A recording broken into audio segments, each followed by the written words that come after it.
So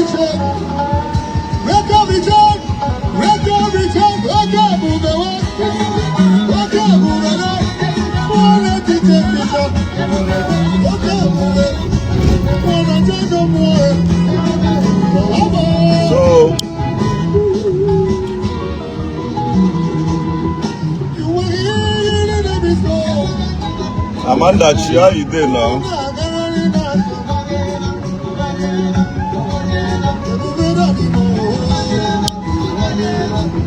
So somebody sent me a video of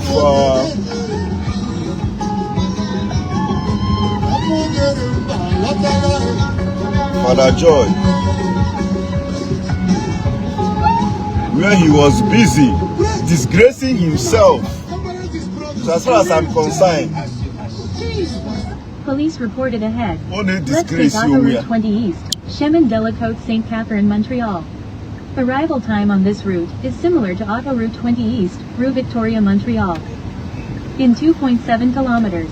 Only disgrace Stay to the right to sortie 68, Auto Route 15, Auto Route 20 East, Laval, Pont Champlain, and Quebec. the church. As far as I'm concerned, that man is possessed. You know? I blame those of you only deceived that God sent him, God did this one, God did that one. There is no atom of anything godly in Father Joy. In fact, I wonder how he ended up becoming a Catholic priest. I wonder how he ended up becoming a Catholic priest. Laval, Pont Champlain, Quebec. Because the jealousy and the greediness, you know, the thing is that they will always try to deny the fact that they are being jealous.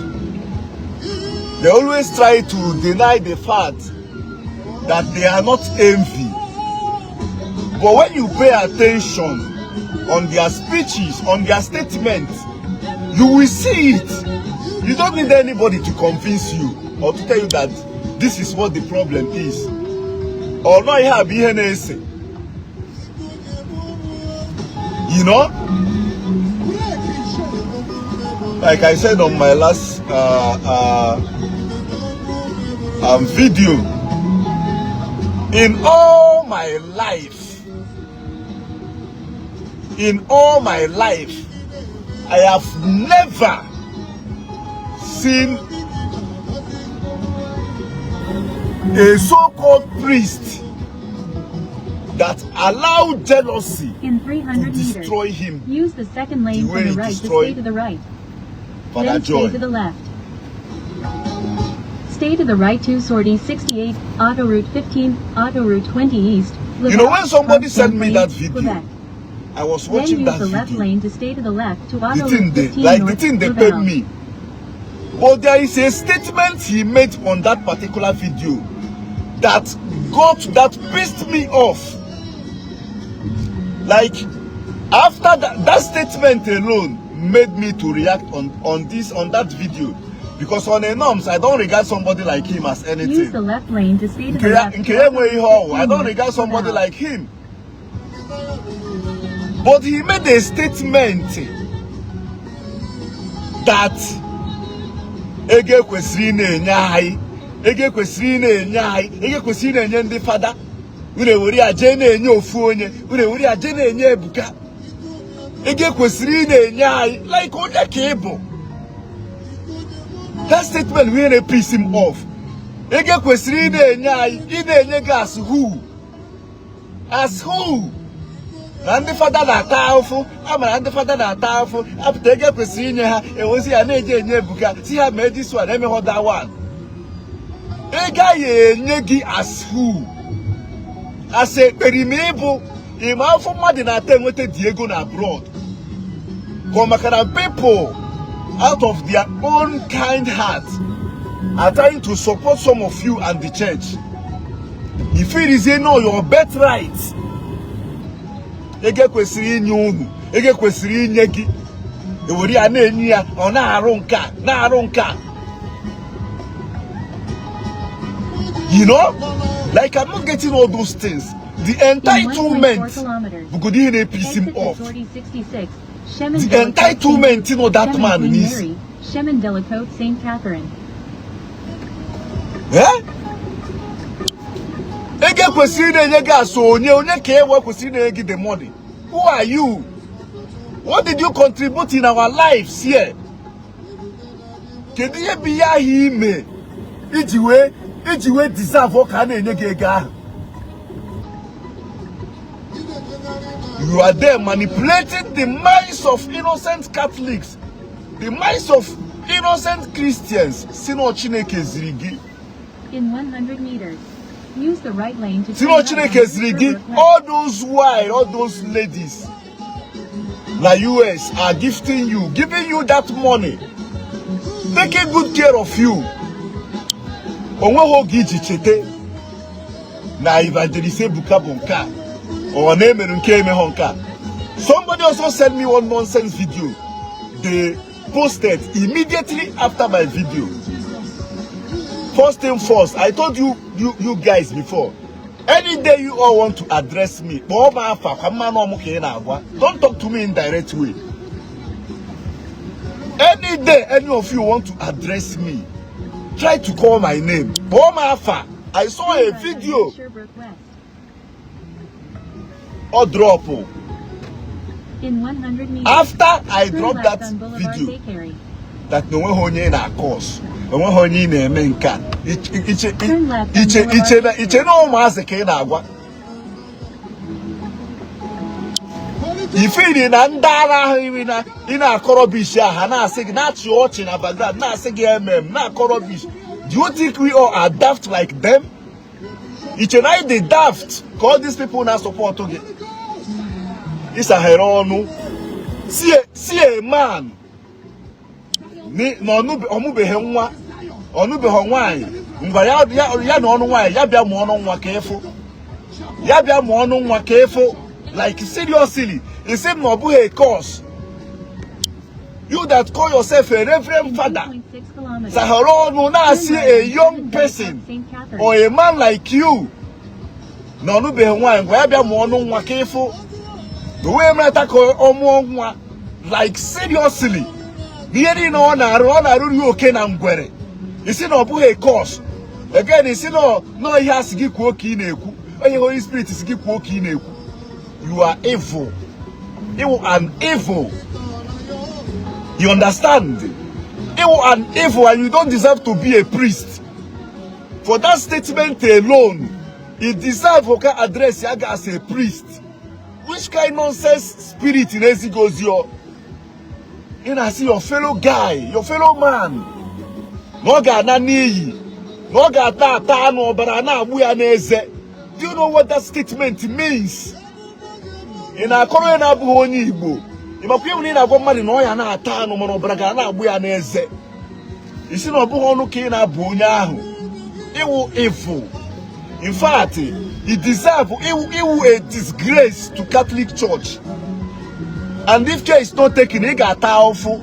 You and all those people supporting you, you are a big disgrace for that statement. Ege kwesiri na-enyai, ege kwesiri na-enyai. Onye kunu bụ onye kebo. Ege kwesiri na-enye gi. Ege kwesiri na-enye gi. What makes you think that you deserve that money? Onye na-arụrụ ọrụ ebe a. Onye nwetara ọrụ ebe a. Onye sitere America. Entitlement buogi there. You understand? Entitlement buogi. You know what nonsense? What nonsense? Eh? I've said this thing before. Catholic Church gave me no check brain and you have to reach father. Catholic Church should start checking brains of those people they want to ordain going forward. Because this one they deserve anything priest at all.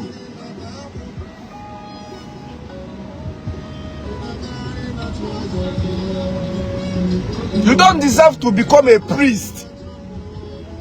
A disgrace, Keo. Edeha nyuku, idiho jealousy, ikieho, odiego ne. Mayepta kwena aba, nege kwesiri ne nyegi.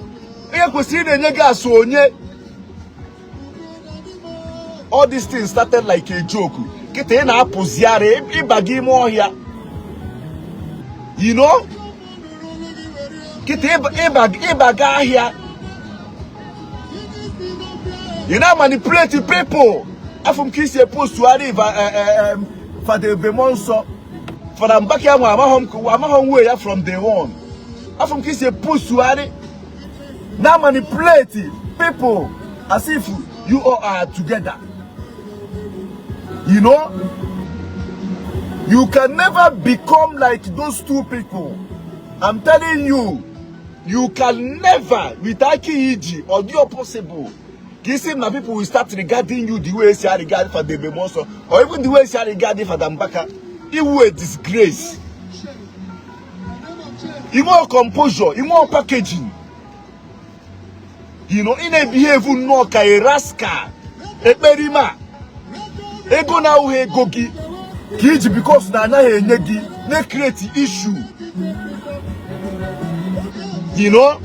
Imechisi no Chineke siri chiricha plate. Chiricha plate ina asisi hapụrụ unu. Hapụ ihe ho yo na father kwuru ka I believe yo na father kwuru ikwete ihe na agwa anyị na ị ga atụrụ anyị asị. Who are you? Iche no oge ahụ.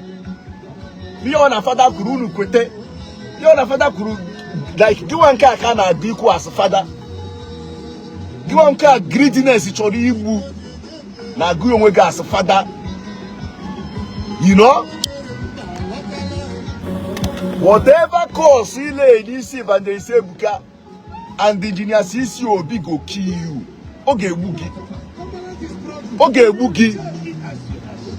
All my life, Afro be my father. Sahoro no. Na say mad. No why came on. Do you know the gravity of that statement? No one came one. You can never give birth. Not go one equia. Not go one equia. Again, Hamana and the father na taf. Hamana, ege kweside. Or where sigije father. Or more sigije father. Or where your force no here sigije father. Only ke father go quit here by me market. Ike father go quit here. Jeme business. Entitlement ibuogi. What nonsense? I'm an father na powerful. Ege kwesiri na enyai. Ewori na enya. Like seriously. Echekwe na this man on my head. But that video watch it also piss him off. Echekwe this man on my head. Like, are you for real?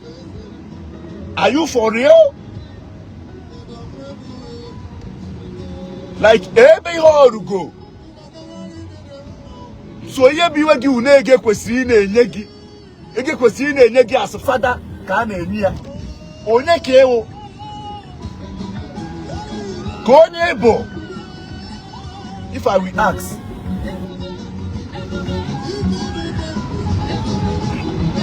And some idiots, some bastards na support ihe o na esusu. Chineke ga-akpụ unu ncha niile ọkụ. You see all of una na support ya ihe o na-eme na encourage ya o na-eme ihe o na-eme. Chineke ga-abụ unu ncha niile ọnụ. You guys know yourself. You know? All of you, be you who. Yemo go on epute si ihe niile o kwuru not the right. Chineke ga-anụ unu ncha niile n'iyi. You know?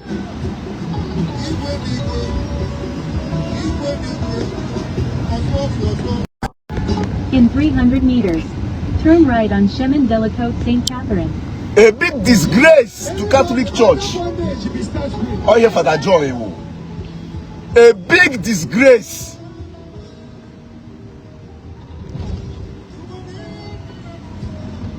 Can you no kufebeho. Gini ko kubeho. Turn right on Chemin de la Côte St. Catherine. Gini ko kubeho since you puta be akwa.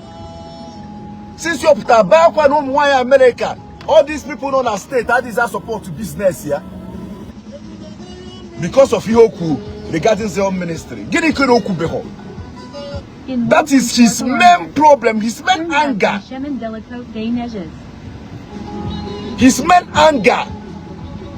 Ekwe has support to your foundation. Ekwe has support to Nka because of the equal ministry. Where's Ekwe regarding as anything? Because of it. He chose to keep like he cause no confusion. Because of it, if he is okay, he chose to destroy everything that has to do with their ministry.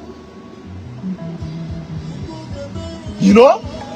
Because Nande Zion help Bugi. Sigi stop where he name. He continue. How does that regarding as anything? He chose to kill us everything that has to do with Zion. With lies. Let me see that I say, give a being I say the most are seen in the social media. Because as far as I'm concerned, God did not send you anything. There is no way you will tell me that one. The same you, as you generate a fake prophecy in the US. You don't carry envelope. $80. The same you. You know? Because of those dollars, all those people, Nadine Negi, if it is not right again. If it is not right again, after they make an issue on social media, now cause nuisance. I knew how we suffered. I see a package here Christianity on social media from day one. I know how we suffered 5 years ago, 4 years ago. And one of the top bloggers, as a Christian blogger, that blog Ihoka before others joined. I know how we suffered to build all these things on social media. People like you, see from nowhere, pata. Chaos everything with confusion because of greediness. God will destroy you. Onunuha.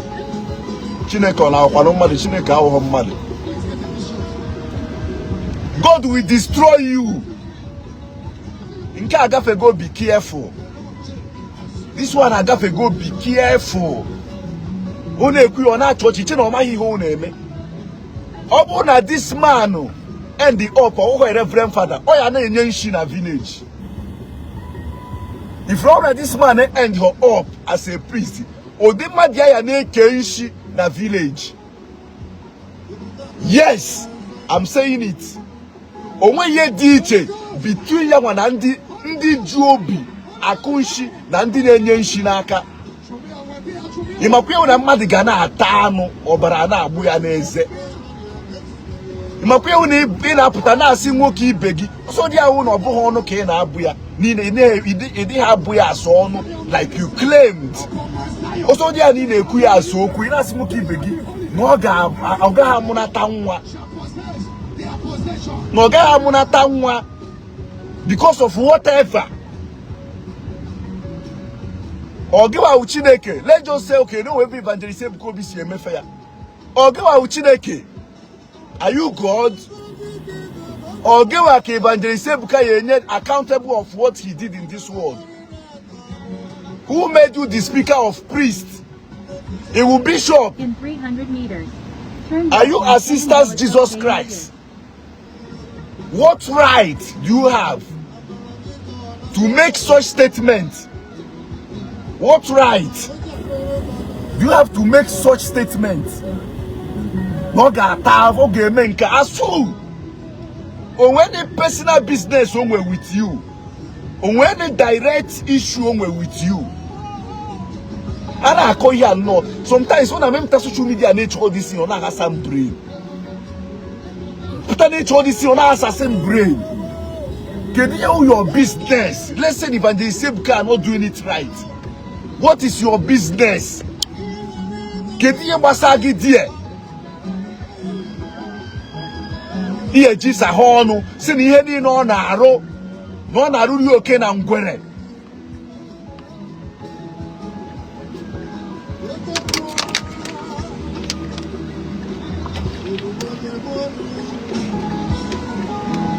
You know, ihe ji sa ha ọnụ si na ihe niile a na-arụ na a na-arụri oke na ngwere. Kedu ihe your business? Kedu ihe gbasara gị? Let's say Evangelist Ebuka is not doing it right.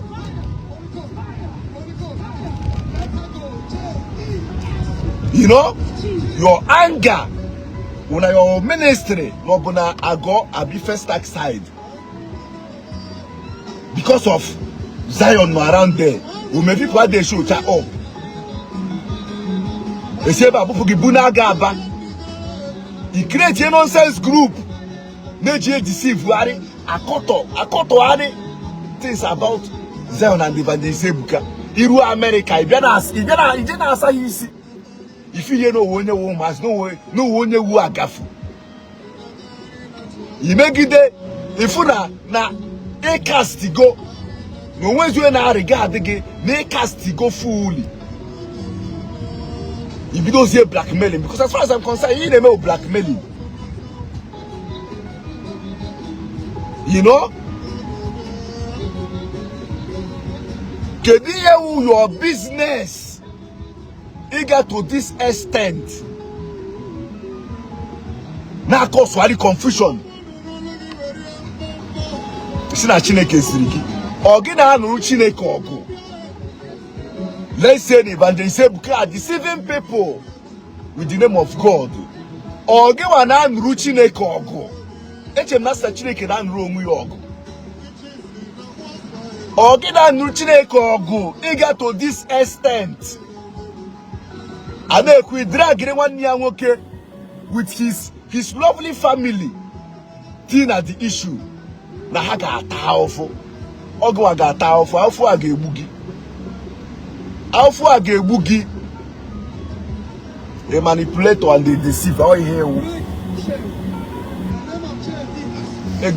Ege kwesiri na enyai. Ege kwesiri na enyai. Na-eje enye Ebuka. Ege kwesiri na enyai. Ogiwa manager ayi eba. Ogiwa nyere ayi ọrụ eba. Ugbo ne ka na-abịa America o gote egusi, gote sia okay ka hapụ gote egusi. Gote sia this rosary or sacramentals kere ayi free. Ayi nchana na abroad here. Oh here bịa mwaka ihe gore. Ndigbo na self greediness. Ege kwesịrị na-enye anyị. Ege kwesịrị na-iwere ege kwesịrị inye m as father. Ije aje Ebuka. Ege kwesịrị na-enye m ekperi m ọjọọ. You know? If you all those people in America, anything you enye this man ego Chineke ga-akpụ unu ọkụ. Unu ga-eso keta ofu ọ ga-ata. You know, last time I said all these people that said they will not gonna support him anymore, to forget all these things and keep supporting his foundation. But Africa now this man, one part of his brain the damage. Africa no onya will go scrap. Always hear me and easy. Get naza father. Get buke father. Yeah. Onya ya nwa wore go. Let that man or support again.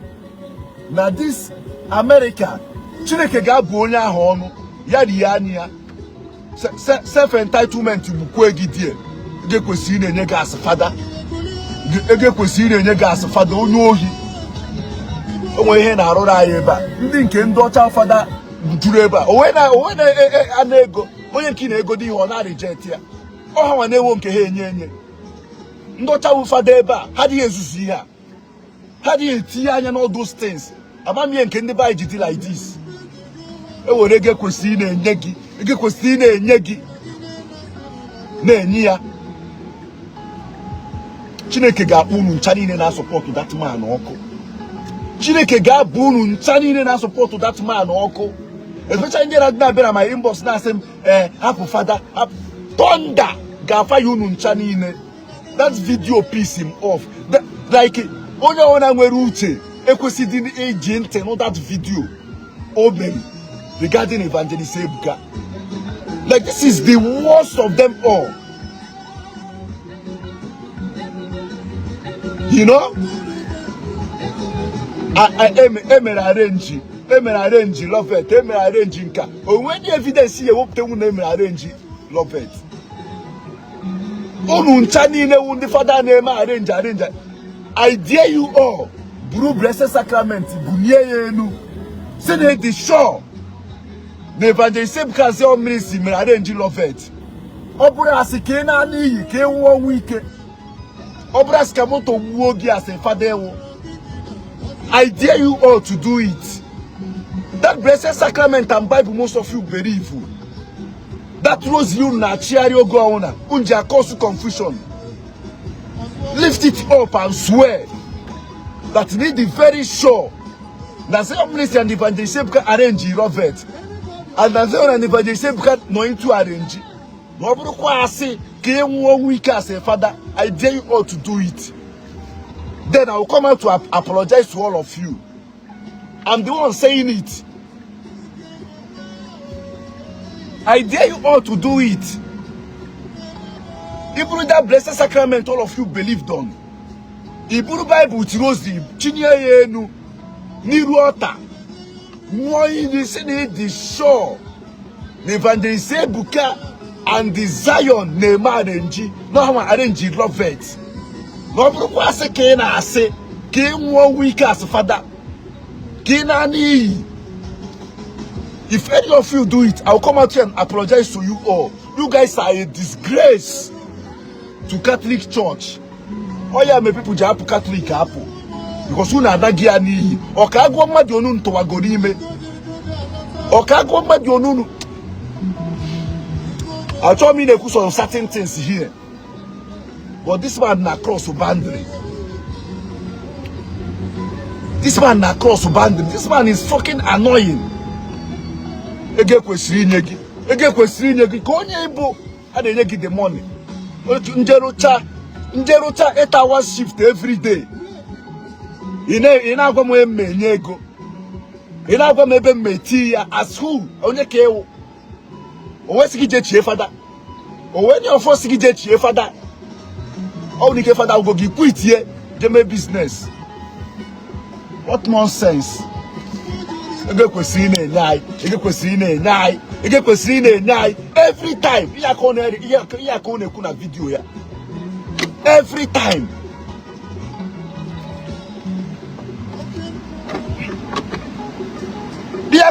Video you go on.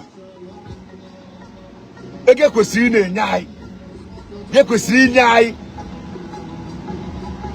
kwesiri nyai at school. Unye wa give the money. What makes you think that you deserve to be given that money? Why get Diego for causing nuisance on social media space? Can you give the money? That's not the father na powerful. How the child for the quit here? You know, Tazia for Uregondi no abroad kill it Iruche. Iwe berima. You know, powerful as a father who's going to abroad. Kill that bruise your useless entitlement. Iti nege kwesiri na-enye. Iwe onye ohi. Ogini ka na-ekwudi herself. Si na omonso ziri gi. Nke monso na ezigi yo. Oso giwa na anu onu. Oso giwa na eme ihe mmụọ. Father nke go odiche. All those who are in America, those Holy Spirit are going to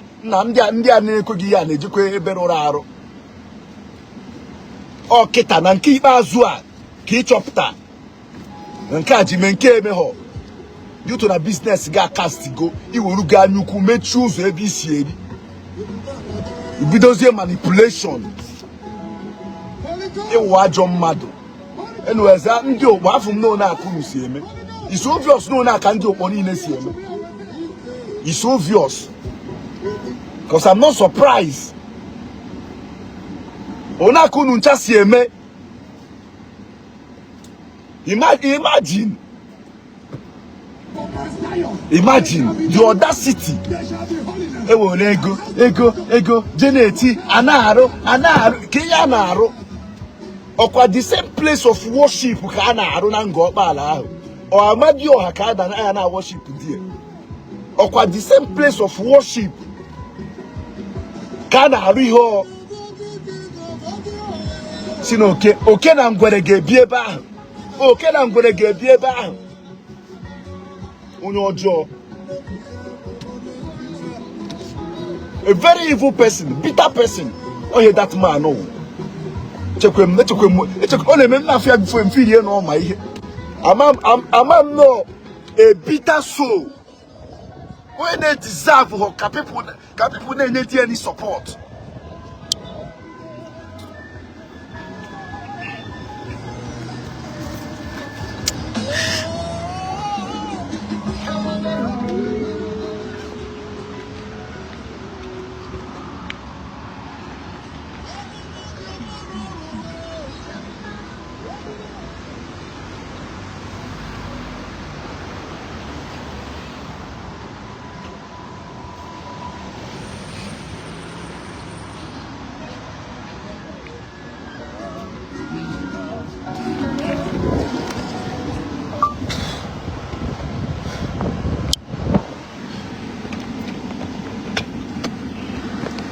So they deceive why? They deceive why?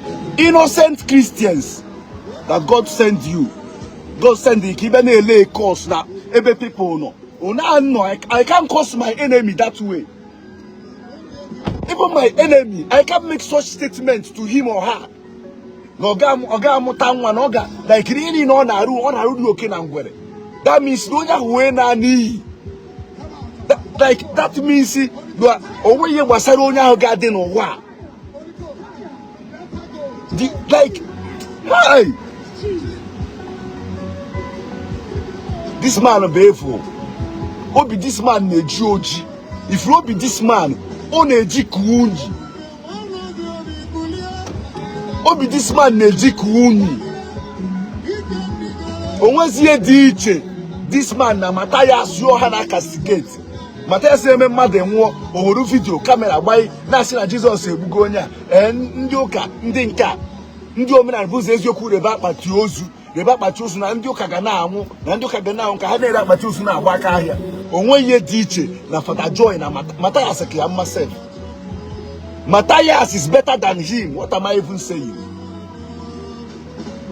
Onye ajọ obi ị na-ewishi nwoke ibe gị na ọnụgodu nwaanyị today na ọ gaghị amụ nwa. No, Chineke ziri gị ka ọ dị Chineke ziri gị that thing. Na ga afunu. You know, somebody sent me that video. I was like Jesus Christ. Mmadụ sent him video. I was like Jesus Christ. Okay, where to go? Where is that video?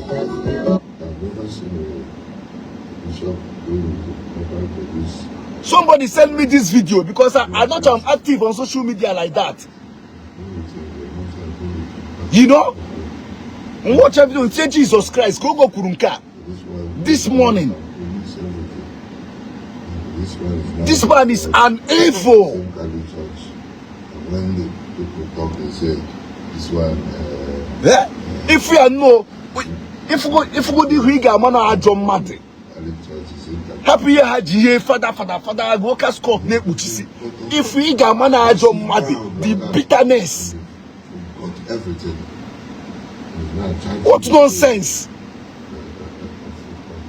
And some of you are supporting him. Some of you are supporting him. Oga Dirunu Namma. Who now encourage this nonsense. All of you. Ndigbo we have brother. Mo follow the father. That same happy year. You know? Kita, he said chaos in an medina on every time with the blessed sacrament and so like seriously. I dare you to give you that evidence to post. One evil person, Father Joy. One evil person. men or those people, the punishment that you face, both you and your entire generation imagine, will not be able to finish it. Imagine. Or you, a priest in diaspora, the one African or Nigerian community, in order to dance to the tune of those. This man will evil. You have to buy his yoke. He will like it. You will never get to be loved. You will not know those women, not US, that refused to continue giving him support, to continue supporting his business since up to name. Can you know okwu against them last time? Na haneje, I'm almost haneje a ponsi ha mosi anya abane. Owaka hisi, haputazi fia hane ekueri. The same people that used to support you, the same people in area go ha, igeja man ungrateful human being. As I did like this, muna mada aburo yo, muna mada na ato. Onokato we kai sinwe fall out. I can never go against that person. I will respect myself and move on. You can never see me to come out and start talking down or saying some certain things, or maybe what we have in secret in the past. Okay, I can go off man. But this man is evil. Attack those ladies in the US. From there, I see and they use destiny umaziha. They use glory ha. Can you know who beho? Osino wonyenke de gosiara ne you bra ne Zion ministry. Gini ko ku beho. Ona ekuya some idiots and I support here, some bastards and I support here. Support here be same happy and no father ko na eku. Gini ko na eku okuburu onwe ya. Chineke ga-akpụ unu ncha niile ọkụ. Chineke, like, God will disgrace all of you and destroy all of you. If you fail to tell him the truth, or if you don't want to tell him the truth, to stop all this rubbish. Onye kewe na abu your fellow man onu. Onye ke ebu Chineke. Abu your fellow man onu. Ono nwa ga ha mu nwa ya bia no nwa. Ibuguzo si no bu onye court. Ke di che ya na ndi ogwu ego. Ke di che ya na ndi ihe. Because all this nonsense video, and I didn't send me sometimes link. Nekuye your man crew, nekuye your this thing crew.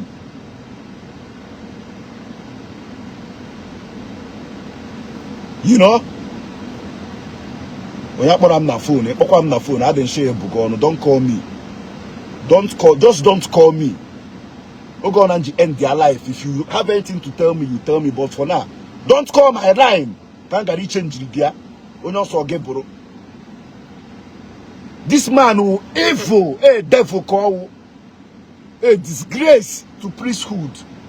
Obo ya pantimo bossas ma doka. You know, Obo ya pantimo bossas ma doka.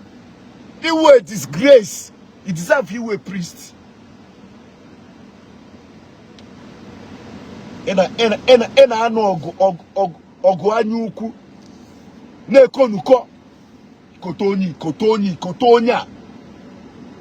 kenye di che gina onye kwensu ji arụ ọrụ iwe manipulator kita ine ikote fada bemonso ikote fada mbaka ohibo ke kpo n'ọnụ na emeri ihe na emeri. You think you can ever be like them? Obro na ka ha si bido ha nwe reputation. Forget yara fada mbaka recently bia odiko nwoke osi aga. But no matter how you see it, on with reputation, for they will have his own. Obro only see nezuka nezusu. Obro na ka hasi bido. People can never regard you as them. Because me post a video ha, iponye nkafa. Now manipulate. Ina nurundi fadogo. Second Jesus Christ.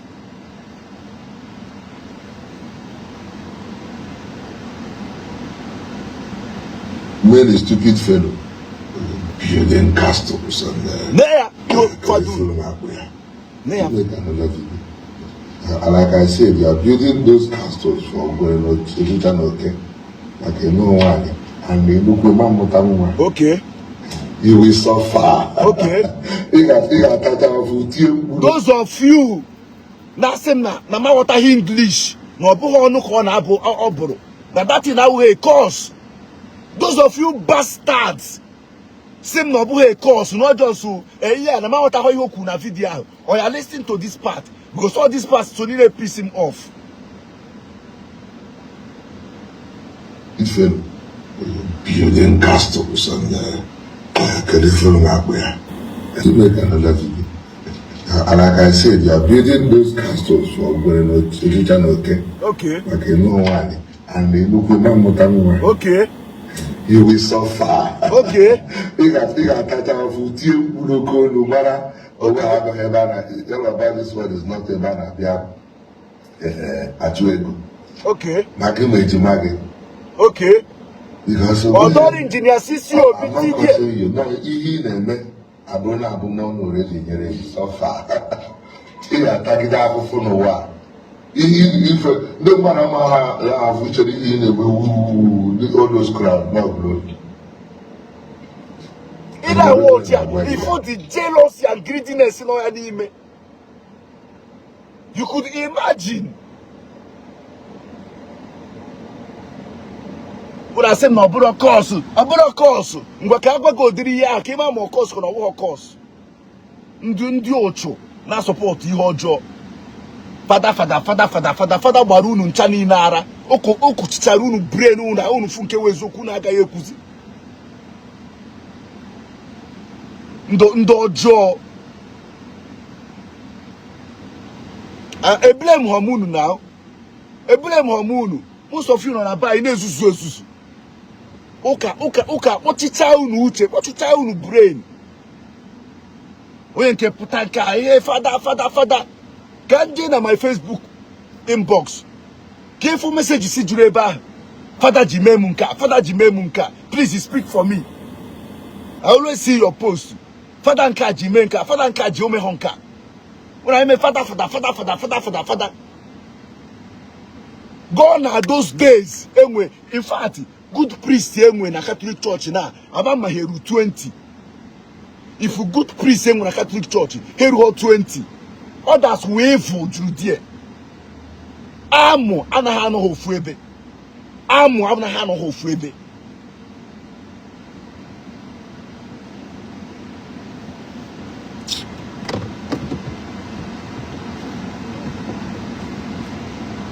I said it and I'm still saying it. You see all of you now support nonsense so name. All of you name you all know kuro the right. God will destroy you all. All you bastards. Chineke ganunu ni. Because someone encourage you name you. Omechara bia America na. Ya bia America. Bia face you mwanye. All those United States women. Ya bia no. Bia ko bia di ozo. Ya bia ko bia di ozo. Unya anyuku. Ege kwesiri na-enye ndị fada. Ege kwesiri na-enye anyị. Unu bụrụzi ego kwesiri na-enye anyị. Na-enye ndị fada. Ewodi a na-enye onye. Ka onye nwetara ọrụ ebe a. Onye na-help akwụ bills ebe a. Entitlement gbuo gidie.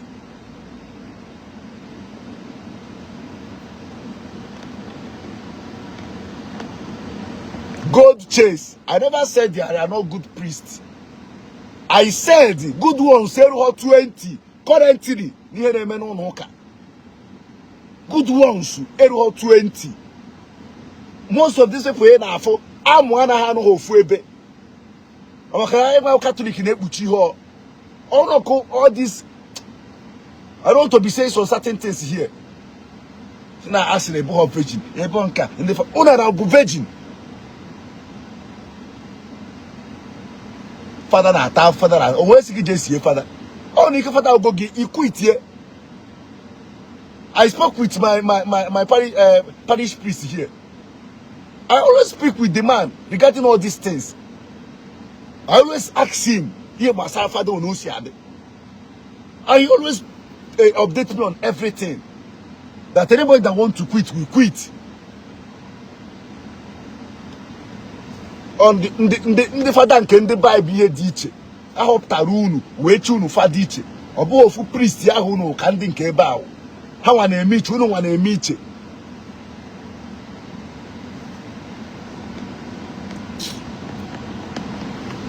let me stop this video here.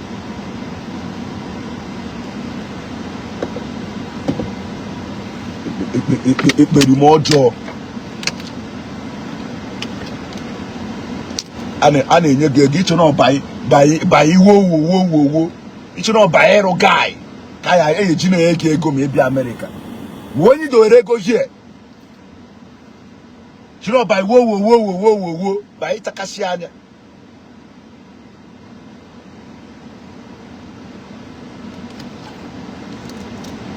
Finandi neba umu. Finandi ano here had that iberibe. How about here? Yeah, be a Koroha rubbish. Each has all these people who Zion. No way you are going about Zion. Each have the real truth. You think they don't know the whole truth? Jesus Christ in Nwebe. All here was a keta. Jesus Christ in Nwebe. In Anuruchukwu Ogu. Gima was after Gima went to God. In Anuruchukwu Jesus Christ in Nwebe. Oga taufo, ana aro casto, ana aro nka. Arucha yoke na ngore ge bidie. Ajo mmadu. Yere me wogi. As a priest, yere me wogi. Deserve you a priest. Too much of everything. Too much of everything is bad. He deserve you a priest. He want composure. He want charisma. He want the packaging. Nothing. You can't even hide your jealousy and greediness. All Neymar or Maria today. You can't even hide them. Kusine me pote say asiri ne nwanyuku, asiri ne menka, asino Diego, ego ne kagiwaji. The second video me send them link here. Obi Jackson, Obi. See, the way I'm going to, whether you guys like it or not, Evangelist Buka, our small name. Evangelist Buka in terms of money, our small name. It took Obi Jackson, it took Atueze, it took Jonas Ogena, but Evangelist Buka in terms of money, our small name. If you guys like, admit it or not. For those of you who came for us, I'm more Reverend Taroku, could that rubbish. Oneku Farambaka Yawaka Bido ministry nya Ojebeje Oja Beanya one Evangelist Buka Yobanuza Abu Obedi Yobanuzo. Most of you cannot survive it in terms of your ministry. Asida no Bido nya Obido hot yesterday. Yobanuzo Abu Obedi and the pressure now. Adihoka then oga hu ne film onya abidoro geni nka na enwe oga nka adi eme all go how many years pressure did now and then it's not the same thing. So if you guys cannot acknowledge him, in fact any of you not hear me acknowledge you jealousy ne munu yere me munu nta obido yesterday omenka na Lagos ko no kwa o no na buy. Now Lagos Kono. Ono Igbo. Lagos all the way from east to Lagos. Name all those things. And you kwe kunuku. Kuezo ko respect you munu. Ye all the Ndigbo no bara now. Oya na eme ogufodo. Nsi here na eme na azo. Gini ka na azo ho. Ebe ka iji azu eje. Aya no chago oga yebuchago onwe ai. Aya suchago onwe ai imi. One mo na nemu no ka kezi baka outside.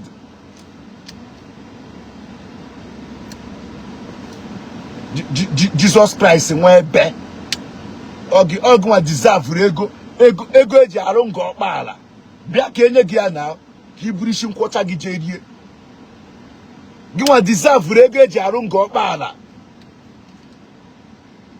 Ogi nwa ka ọ dịzi n'aka ị na-akọs onye ga-amụ nwa na onye na-agaghị amụ nwa. Iwu a disgrace to priesthood and to ndị okpọ, to your parish, to your diocese. Iwu a big disgrace.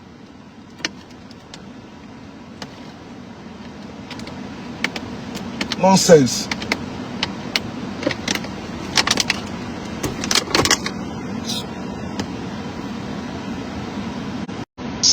A blame Hongina. I don't blame you. Okay, na mi na ku na akoro ga aka. Ufondi ochu na akoro ga aka, including Ndigbo ha preacher. Oda no wono ya gwa mi di no ko ye ministry. Umo ye ga gwa mi. I was born and raised in nature. Ebe akodo since bido. Ebe akoka. I know most of you na-eso onwe unu imi. Na-akọ onwe unu isi. You can't tell me all those things. Jesus Christ Nwebe. Onye si na ọ ga-adị ga-adị. Onye buru ọnụ bụ ihe ga-anwụ.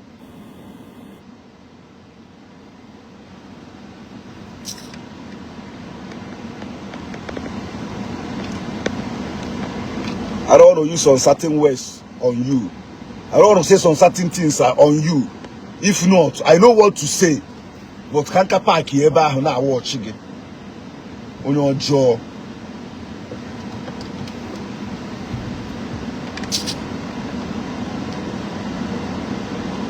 When I said he's not in the east, Joshua, when I said Evangelist Ebuka is not even in the east, I'm not saying that don't go down on the east, no way have.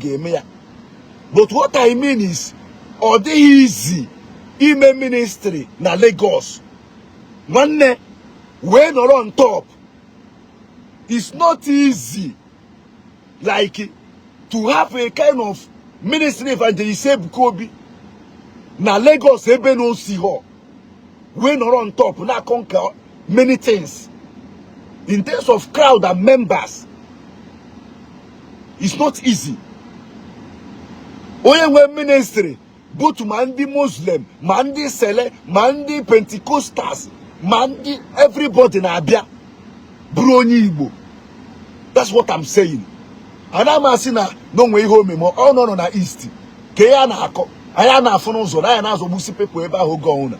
Imama donatory east that Lagos ministry Lagos, but now honestly he came there. Some of these greedy motherfuckers cannot even acknowledge that their own person name more from or Ibulanyuku. Yama ministry na Lagos. Umetoronia. Can all those things by Igbo fake prophecy. You feel you know evangelist can a good fake prophecy. Now people ya no there. You feel all those people in our corner no fake prophecy me. Now I need all those things. You know when you want has on your jaw. Oh yeah, me. Sometimes for people who know Basaro can Christianity fake, Christianity Jibulonka, nka ne meno kanka.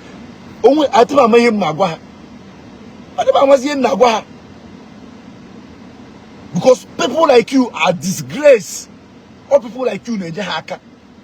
We will make it from my video attack ya Matthias or cover fire one thing ekuje Basaro ndoka. We can and mezuzu ibiazuzu that thing. We make it from Mputana na eme video na say can defend their Christianity or na account onye na-ekwu against Christianity or very dark man or all these people you know na ekwu some certain things about Oka. How many times if go mputaku I decrease people like you na upper hand, people like you greediness ekwu ozunu unu were disgrace to all this effort. Nwebe Jesus Christ. Oya no nwa, oga amu nwa. Oya no nwa, ya ha amu nwa. Oda wakwa course ka ị na-enye. Wakwa course ka ị na-enye. No ye Holy Spirit gwa gị. Onyo ojo.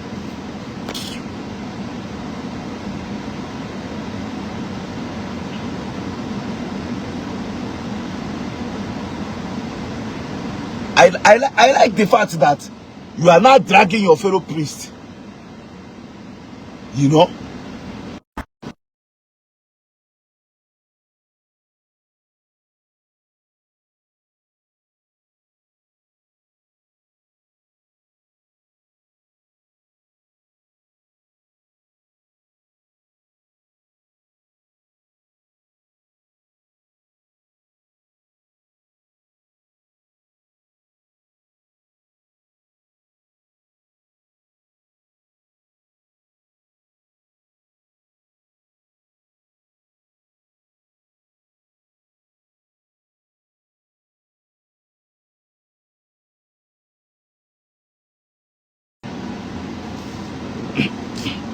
Why Ogeje deleted the video?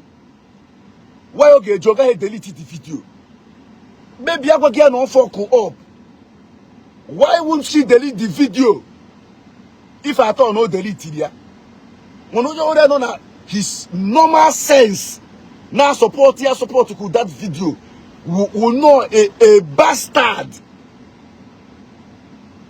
I don't know whether if he deleted the video or not, but I have the video here. Somebody sent it to me this morning. I was like, what? I will not delete the video. Why not get delete here? Because all cross, those statements is unacceptable. It's uncalled for. No reason at all to make such statements, no matter what. No matter what. So Kashmir, if indeed not deleted the video, why Ogeje delete here? Aru ko okuru aro. Okuru ezigbo aro. Putona achashia ko onye oshi. I'm not sure. I do am active on social media these days. And I may follow queer. I'm not active. You know, so delete it. I'm not sure. Money if indeed not delete here. Why Ogeje delete here? Because such statement is very heavy. But on that delete here, people HG already. Our video, all video. Oh yeah, my beer. In the Catholic Church, I've never seen a the video be bishop going with mobile police or even priest. I've been with him, Vermont, I've been with him, but all of them, none of them go with mobile These police. two people will not now. Ndio manipulate people. Those people they follow the car. In the same Catholic Church. Yeah. And when the people talk, they say this one he's jealous and he's not a Catholic Church, he's interdenominational. You know, the people got up a massive crowd like that and they forgot everything. You can't even hide the jealousy. Chanting the praise of or you hide the moody that jealousy in email. So those priests that go there secretly, maybe you have issue with your bishop, you're angry with the church, maybe you have issue with your congregation, or you have been paid, or those women that are advocating for priests, come, he welcomes priests. Hey, and how they go to as in how? Honor respect in the father. How? Only use the father as vessel. Because many of these women know that many of us priests lack. So it's easier if I could see that.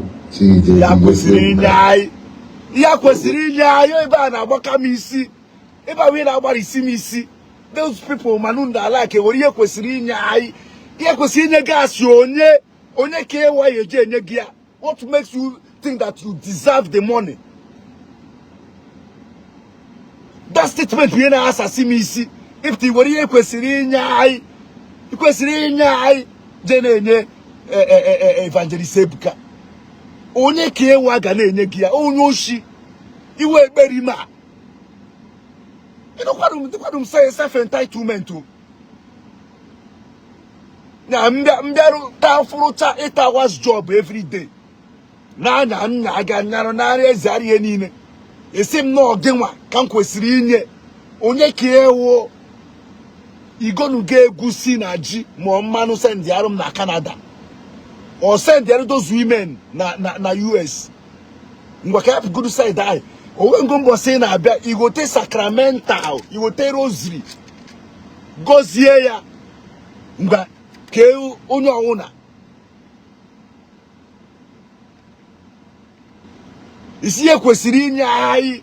Iba that place can watch it child no. Oba kasi amisi na video. Kedo onyi bo. Iji feed ye no ye kwesiri nyagi. Yeah, on a crew or am deceive people. Ye kwesiri nyai, Berima, or yewo.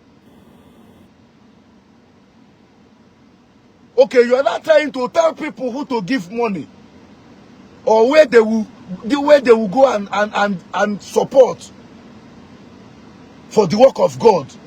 That is what we are trying to tell people.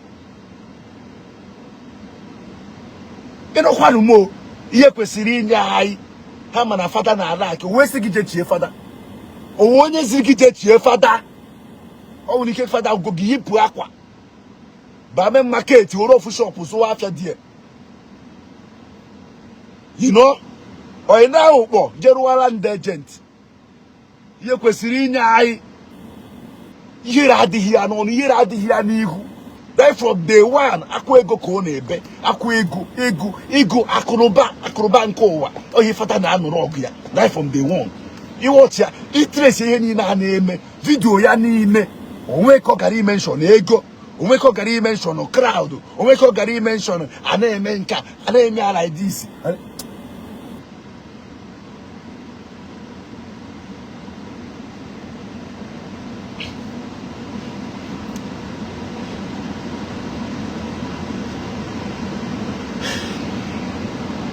As vessel, because many of these women know that many of us priests lack. So it's easier all those women, the punishment that you would face, both you and your entire generation will not be able to finish it. Because a priest in diaspora, the one African people will suffer all these things because they nye hoya ye kwesiri nye ya enye ya percentage nke ya aso ekpotara ya abroad aso onye chotara ya ọrụ lekwenu manya o everybody got powerful my generation ya because they were ye kwesiri nye ai na denye evangelist Ebuka ye kwesiri nye gi father argue about Canada. What all those ladies in the US?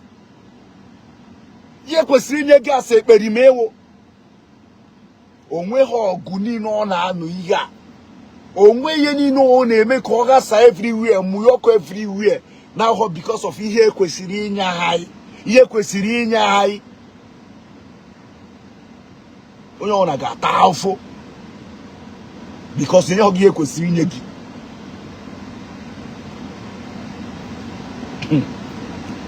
Okay.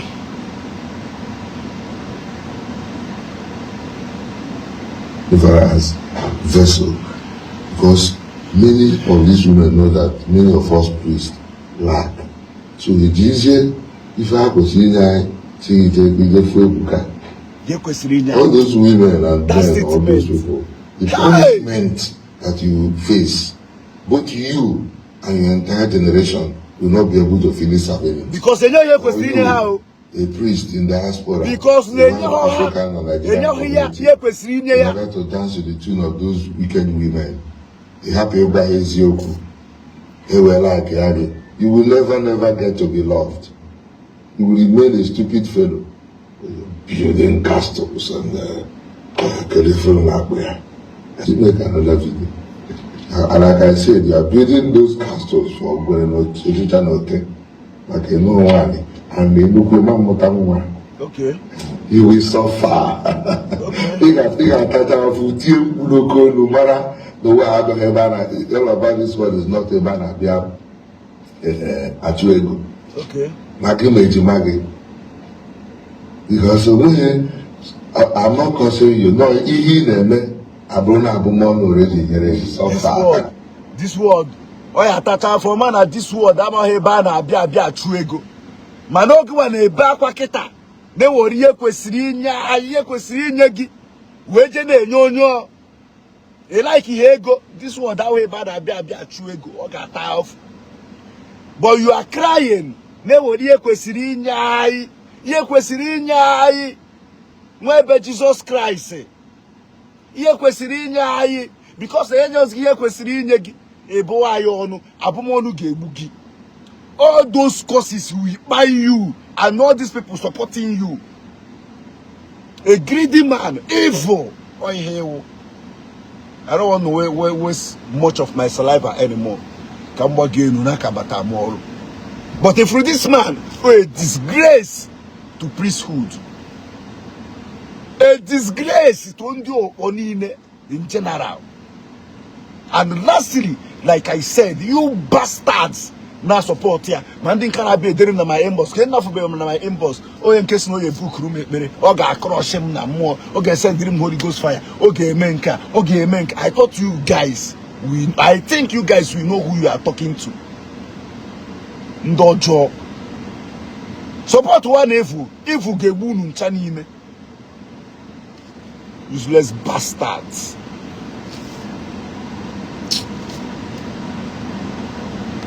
Is it not funny? It's very funny now. It's very funny. Ino kwa mi hi kwesiri nyai.